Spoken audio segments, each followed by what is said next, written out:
How to score 90 plus in book keeping and accountancy. जैसे चलिए शुरू करते हैं। गुड इवनिंग स्टूडेंट, आज हम डिस्कस करेंगे very important point, how to score 90 plus in book keeping and accountancy. जैसे कि अभी हमारे पास बहुत कम दिन है, जैसे 20 to 25 डेज ऑलमोस्ट है।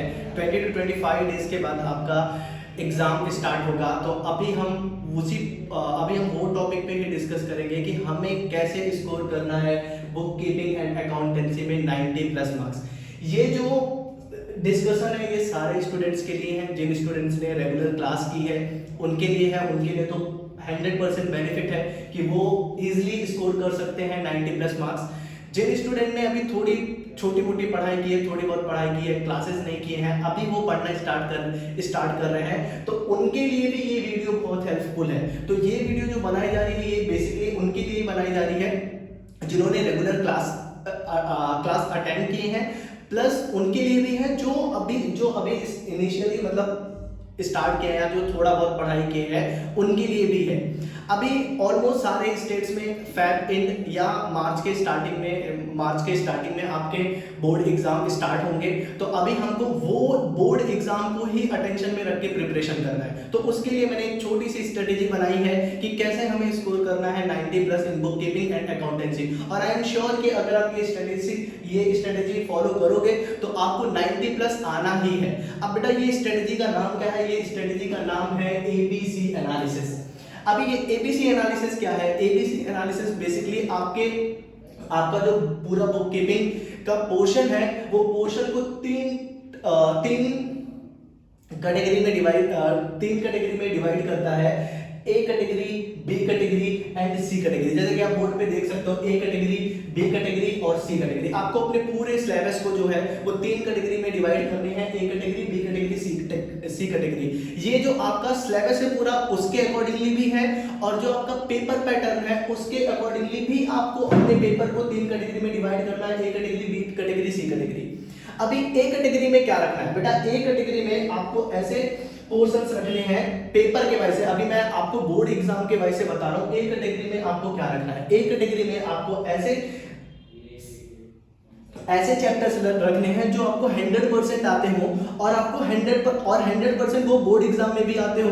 जैसे अभी ए कैटेगरी में हम क्या रख सकते हैं? ए कैटेगरी में आप देखोगे तो ए कैटेगरी में आपको टोटल 100% में सबसे पहले तो ऑब्जेक्टिव है वो आपका 20 मार्क्स का आता है। तो आपको ऑब्जेक्टिव तो ए कैटेगरी में रखना ही है। इट मींस आपको जितने भी ऑब्जेक्टिव हैं, जो सारे चैप्टर है, सारे चैप्टर के ऑब्जेक्टिव टाइप क्वेश्चन पढ़ने हैं। जैसे उसमें फ्रेज हो सकता है, फिल इन द ब्लैंक्स हो सकता है, ट्रू फॉल्स हो सकता है, वो सारे जो स्टार्टिंग का क्वेश्चन नंबर 1 है ऑब्जेक्टिव वाला, वो आपको पढ़ के जाना ही जाना है। उसमें कोई रेयर नहीं है। आपको 20% मार्क्स उसमें स्कोर करना है। और एक कैटेगरी में आपको एक चैप्टर और रखना है, that is called NPO, not for profit organisation. बेटा ये भी क्वेश्चन नंबर 6 होता है जो 12 मार्क्स का आपके एग्जाम में आता ही आता है। तो आपको एक कैटेगरी में एनपीओ भी रखना है और इसकी खूब प्रैक्टिस करनी है। एग्जाम में जाने से पहले 3 से 4 बार इसकी प्रैक्टिस करनी है। और आपको एक कैटेगरी में एक चैप्टर और रखना है जिसका नाम है फाइनल अकाउंट। इट मींस आप एक कैटेगरी में ऑब्जेक्टिव टाइप क्वेश्चन आपको पूरा पढ़ना है, एनपीओ 12 मार्क्स का ये भी आपको पूरा पढ़ना है, 2-3 बार प्रैक्टिस करनी है। और फाइनल अकाउंट्स ये भी क्वेश्चन नंबर 7 जो लास्ट का क्वेश्चन होता है, क्वेश्चन नंबर 7, ये भी 12 मार्क्स का आपके बोर्ड एग्जाम में 100% आता ही आता है। तो बेटा फाइनल अकाउंट बहुत टफ नहीं है। इसकी हम रिवीजन वीडियो जो है, इसके इंपॉर्टेंट क्वेश्चन ये हम आपको अपलोड करके दे देंगे। तो आपको ये पढ़ना है, आपको एनपीओ पढ़ना है, ये 12 मार्क्स का आता है, फाइनल अकाउंट्स 12 मार्क्स का आता है, और ऑब्जेक्टिव 12 मार्क्स का आता है। जो स्टूडेंट अभी तक कुछ नहीं पढ़े हैं, जिन्होंने कुछ भी पढ़ाई नहीं की है या थोड़ा बहुत पढ़े हैं, बेटा अगर वो ये भी करके चले जाते हैं अच्छे से, तो उनको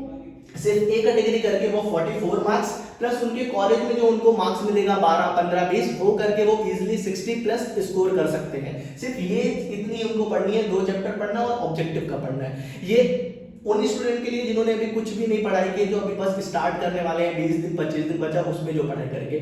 जो बच्चे रेगुलर पढ़ रहे हैं उनको ए कैटेगरी तो करना ही है बेटा। ए कैटेगरी में आपको ऑब्जेक्टिव सेलेक्ट करने हैं, एनपीओ का 12 मार्क्स एनपीओ करना है और फाइनल अकाउंट करना है। अच्छा ये ए कैटेगरी क्या है? ए कैटेगरी मींस बेटा ऐसे जब भी आपको क्वेश्चन पेपर मिलेंगे तो उसमें ऐसे क्वेश्चन होंगे जो 100% आपको आ रहे हैं, 100% आप श्योर हो कि ऑब्जेक्टिव मेरे को 20 मार्क्स का आ रहा है, एलपीओ मेरे को 12 मार्क्स का आ रहा है, फाइनल अकाउंट्स मेरे को 12 मार्क्स का आ रहा है, that is called A category question, जिसमें आप श्योर हो कि हाँ ये आपको करके आना ही आना है और बेटा ये एग्जाम में आता ही आता है। आप देखोगे अगर आपने ए कैटेगरी का क्वेश्चन किया तो आपको 44 मार्क्स इजीली मिल जाएंगे, प्लस अगर आप अपने कॉलेज का मार्क्स जोड़ लो 20 मार्क्स टू 15 मार्क्स तो आपको 60 टू 65 मार्क्स आराम से मिल जाएंगे।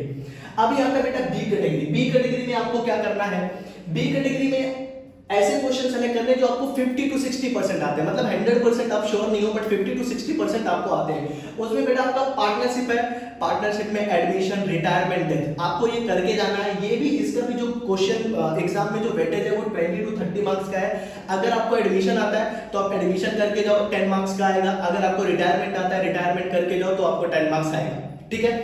एडमिशन, रिटायरमेंट, डेथ तीनों आता है तो तीनों करके जाओ, बट मैं प्रेफर करूंगा जिसको एडमिशन आता है वो एडमिशन अच्छे से करके जाए, जिसको रिटायरमेंट आता है वो रिटायरमेंट अच्छे से करके जाए। तो अगर आप वो करके जाओगे तो 10 मार्क्स आपको वहां पे मिलेगा।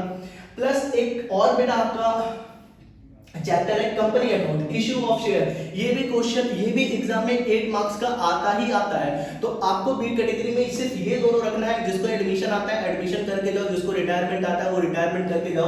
तो बेटा आप देखोगे तो आपको 10 प्लस 8 18 मार्क्स यहाँ पे भी मिल जाएंगे। अगर अच्छा मैंने यहाँ पे 28 मार्क्स लिखा है, वो मैंने क्यों लिखा है, क्योंकि बेटा 3 टाइप के क्वेश्चन होते हैं। कभी कभी क्या होता है एडमिशन और करके रिटायरमेंट आता है और करके डेथ आता है। तो अगर आपने एडमिशन और डेथ किया है तो 10 10 20 प्लस 28 मार्क्स आपको यहाँ पे मिल जाएंगे। मतलब आपको बी कैटेगरी के 3 चैप्टर करने हैं, जैसे पार्टनरशिप का एडमिशन कर लीजिए, डेथ कर लीजिए, 10-10 मार्क्स के दोनों आते हैं, plus issue plus company account, issue of share वो 8 मार्क्स का आता है। तो 3 चैप्टर बी कैटेगरी में रखने हैं आपको, बी कैटेगरी में करके आ रहे हैं। अगर आपका बी कैटेगरी भी अच्छा है, 50 टू 60% आ रहा है, उसमें भी आपको 20 से 25 मार्क्स मिल गए तो 44 प्लस 25 प्लस आप 15 कर लो तो आप 17 18 इजीली स्कोर कर लोगे, ठीक है।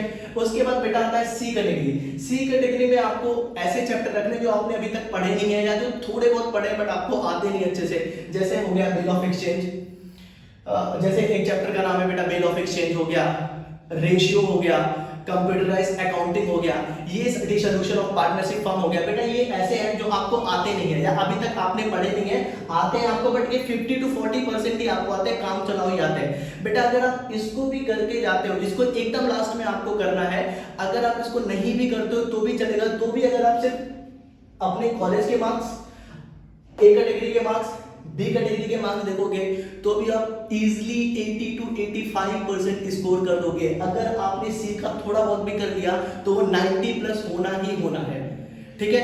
तो आपको जो अपनी प्रिपरेशन करनी है वो अपने सिलेबस को 3 कैटेगरी में बांटना है, A category, B category, C category. A category में आपको कौन से ऑब्जेक्टिव टाइप क्वेश्चन सारे करने हैं, एनपीओ करना है, फाइनल अकाउंट करना है। बी कैटेगरी में आपको पार्टनरशिप का एडमिशन, रिटायरमेंट, डेथ ये आपको ऑप्शनल है। जिसको एडमिशन आता है एडमिशन करके जाओ, जिसको डेथ आता है वो डेथ करके जाओ, जिसको रिटायरमेंट आता है वो रिटायरमेंट करके जाओ। और आपको एक चैप्टर रखना है company account, issue of share, ये 100% 8 मार्क्स का आता ही आता है। अगर आप ये 2 चैप्टर बी कैटेगरी में से कर लेते हो तो 100% बेटा आपको 20 मार्क्स तो यहाँ से मिलने ही मिलने हैं। आप थोड़ा बहुत सी कैटेगरी का करके जाओ, जैसे बिल ऑफ एक्सचेंज थोड़ा बहुत पढ़ के जाओ, जर्नल एंट्री पढ़ के जाओ, रेशियो थोड़े बहुत फॉर्मूला पढ़ के जाओ, कंप्यूटराइज्ड अकाउंटिंग थियरी थोड़े बहुत वो करके जाओ। तो वहां पे भी अगर आपको थोड़ा बहुत भी स्कोर मिलता है तो आप देखोगे आपके कॉलेज के मार्क्स, आपके ए कैटेगरी के मार्क्स, बी कैटेगरी के मार्क्स और थोड़े बहुत सी कैटेगरी के मार्क्स मिला के आपको 90 प्लस ही वो स्कोर कराएंगे, ठीक है। आज इतना है बेटा, हम इसके और भी अकाउंट्स के और भी शॉर्ट वीडियो आपको रिवीजन लेक्चर सारे अपलोड करेंगे यूट्यूब में, ओके। चलो थैंक्स।